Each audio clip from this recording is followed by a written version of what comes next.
दिवसीय एफएनएम प्रशिक्षण का द्वितीय दिवस प्रार्थना व प्रेरणा गीत के साथ आरंभ हुआ।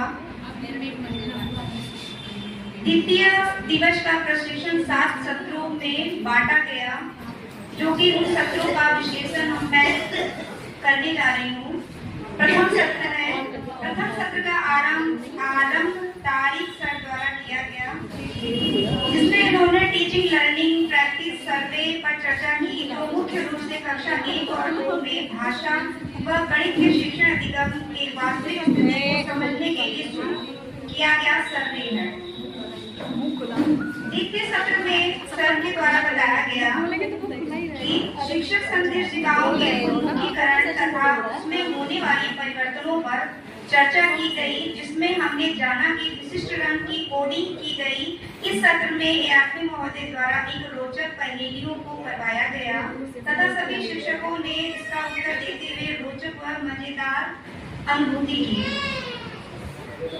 दूसरे सत्र के समापन के बाद तीसरे सत्र की बारी आती है, जिसमें सर द्वारा भाषा शिक्षण के खुले छोर के प्रश्नों का महत्व बताया गया। इस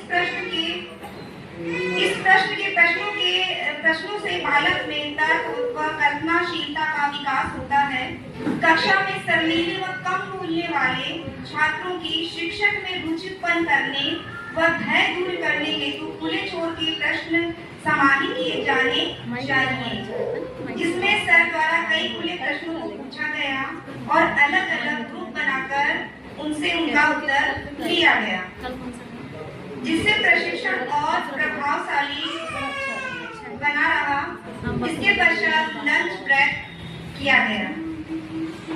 लंच फिनिश होने के बाद सत्र फोर्थ का आरंभ हुआ, जिसमें एआरपी महोदय द्वारा स्त्री मराठी प्रार्थना शिक्षकों से पढ़ने को कही गई, जिसका शिक्षकों द्वारा वाचन तो किया गया, किंतु अर्थ ग्रहण करने में असमर्थ रहे, जिससे स्पष्ट हुआ कि समझ के साथ पढ़ने को ही पठन कहते हैं।